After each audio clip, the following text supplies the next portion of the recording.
English Bible NIV Judges chapter 10-12.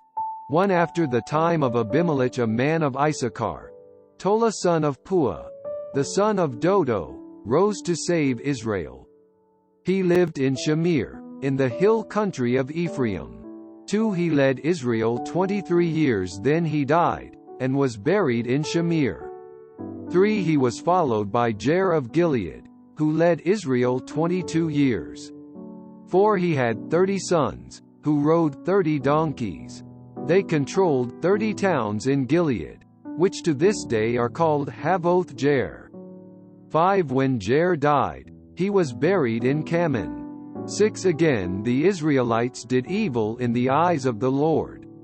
They served the Baals and the Ashtoreths, and the gods of Aram, the gods of Sidon, the gods of Moab, the gods of the Ammonites and the gods of the Philistines. And because the Israelites forsook the Lord and no longer served him. 7 He became angry with them. He sold them into the hands of the Philistines and the Ammonites. 8 Who that year shattered and crushed them. For 18 years they oppressed all the Israelites on the east side of the Jordan in Gilead, the land of the Amorites. 9 The Ammonites also crossed the Jordan to fight against Judah, Benjamin and the house of Ephraim, and Israel was in great distress. 10 Then the Israelites cried out to the Lord, "We have sinned against you, forsaking our God and serving the Baals." 11 The Lord replied, "When the Egyptians, the Amorites, the Ammonites, the Philistines, 12 The Sidonians, the Amalekites and the Maonites oppressed you and you cried to me for help, did I not save you from their hands? 13 But you have forsaken me and served other gods, so I will no longer save you. 14 Go and cry out to the gods you have chosen. Let them save you when you are in trouble. 15 But the Israelites said to the Lord, "We have sinned. Do with us whatever you think best, but please rescue us now." 16 Then they got rid of the foreign gods among them and served the Lord.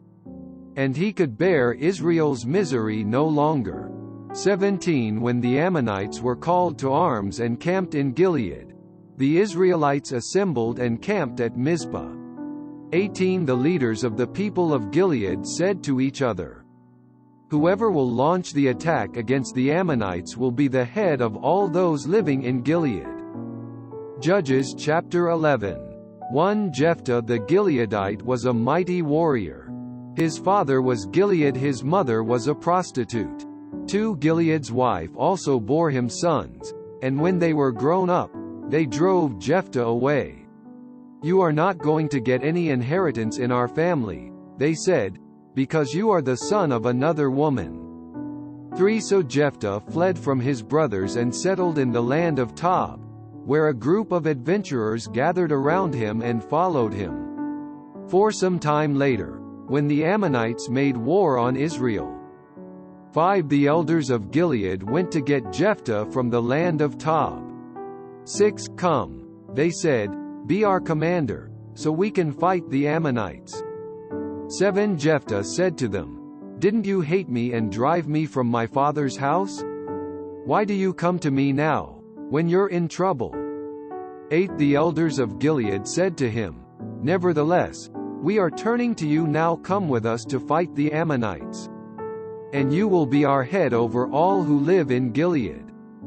9 Jephthah answered, "Suppose you take me back to fight the Ammonites and the Lord gives them to me. Will I really be your head?"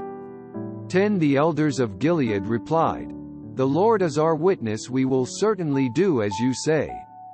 11 So Jephthah went with the elders of Gilead, and the people made him head and commander over them. And he repeated all his words before the Lord in Mizpah. 12 Then Jephthah sent messengers to the Ammonite king with the question, "What do you have against us that you have attacked our country?" 13 The king of the Ammonites answered Jephthah's messengers, "When Israel came up out of Egypt, they took away my land from the Arnon to the Jabbok, all the way to the Jordan. Now give it back peaceably." 14 Jephthah sent back messengers to the Ammonite king. 15 saying, "This is what Jephthah says, Israel did not take the land of Moab or the land of the Ammonites." 16 But when they came up out of Egypt, Israel went through the desert to the Red Sea and on to Kadesh. 17 Then Israel sent messengers to the king of Edom, saying, "Give us permission to go through your country." But the king of Edom would not listen. They sent also to the king of Moab, and he refused. So Israel stayed at Kadesh. 18 Next they traveled through the desert, skirted the lands of Edom and Moab, passed along the eastern side of the country of Moab, and camped on the other side of the Arnon. They did not enter the territory of Moab, for the Arnon was its border. 19 Then Israel sent messengers to Sihon king of the Amorites, who ruled in Heshbon, and said to him, "Let us pass through your country to our own place." 20 Sihon, however, did not trust Israel to pass through his territory. He mustered all his men and encamped at Jahaz and fought with Israel. 21 Then the Lord, the God of Israel, gave Sihon and all his men into Israel's hands, and they defeated them. Israel took over all the land of the Amorites who lived in that country. 22 Capturing all of it from the Arnon to the Jabbok and from the desert to the Jordan. 23 Now since the Lord, the God of Israel, has driven the Amorites out before his people Israel, what right have you to take it over? 24 Will you not take what your god Chemosh gives you? Likewise, whatever the Lord our God has given us, we will possess. 25 Are you better than Balak son of Zippor, king of Moab? Did he ever quarrel with Israel or fight with them? 26 For 300 years Israel occupied Heshbon, Aroer, the surrounding settlements and all the towns along the Arnon. Why didn't you retake them during that time? 27 I have not wronged you, but you are doing me wrong by waging war against me. Let the Lord, the judge, decide the dispute this day between the Israelites and the Ammonites. 28 The king of Ammon, however, paid no attention to the message Jephthah sent him. 29 Then the Spirit of the Lord came upon Jephthah. He crossed Gilead and Manasseh, passed through Mizpah of Gilead, and from there he advanced against the Ammonites. 30 And Jephthah made a vow to the Lord, "If you give the Ammonites into my hands." 31 Whatever comes out of the door of my house to meet me when I return in triumph from the Ammonites will be the Lord's, and I will sacrifice it as a burnt offering. 32 Then Jephthah went over to fight the Ammonites, and the Lord gave them into his hands. 33 He devastated 20 towns from Aroer to the vicinity of Minnith, as far as Abel Keramim. Thus Israel subdued Ammon. 34 When Jephthah returned to his home in Mizpah, who should come out to meet him but his daughter, dancing to the sound of tambourines? She was an only child. Except for her he had neither son nor daughter. 35 When he saw her, he tore his clothes and cried, "Oh, my daughter, you have made me miserable and wretched, because I have made a vow to the Lord that I cannot break." 36 My father, she replied, "You have given your word to the Lord.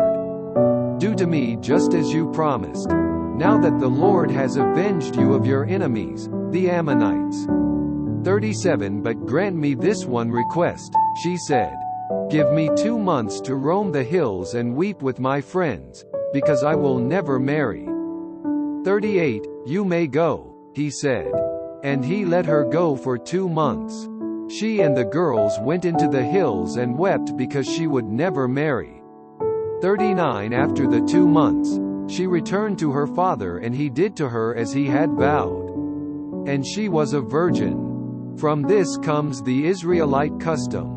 40 That each year the young women of Israel go out for 4 days to commemorate the daughter of Jephthah the Gileadite. Judges chapter 12. 1 The men of Ephraim called out their forces, crossed over to Zaphon and said to Jephthah, "Why did you go to fight the Ammonites without calling us to go with you? We're going to burn down your house over your head." 2 Jephthah answered, "I and my people were engaged in a great struggle with the Ammonites, and although I called, you didn't save me out of their hands. 3 When I saw that you wouldn't help, I took my life in my hands and crossed over to fight the Ammonites, and the Lord gave me the victory over them. Now why have you come up today to fight me?" 4 Jephthah then called together the men of Gilead and fought against Ephraim. The Gileadites struck them down because the Ephraimites had said, "You Gileadites are renegades from Ephraim and Manasseh."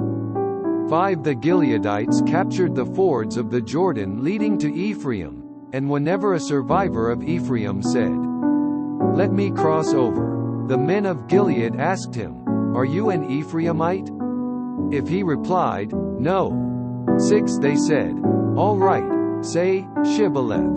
If he said, Sibboleth, because he could not pronounce the word correctly, they seized him and killed him at the fords of the Jordan. 42,000 Ephraimites were killed at that time. 7 Jephthah led Israel 6 years. Then Jephthah the Gileadite died, and was buried in a town in Gilead.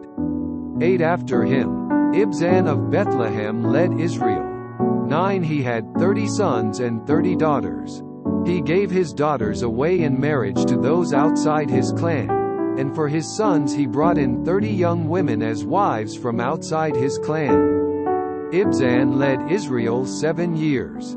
10 Then Ibzan died, and was buried in Bethlehem. 11 After him, Elon the Zebulunite led Israel 10 years. 12 Then Elon died, and was buried in Aijalon in the land of Zebulun.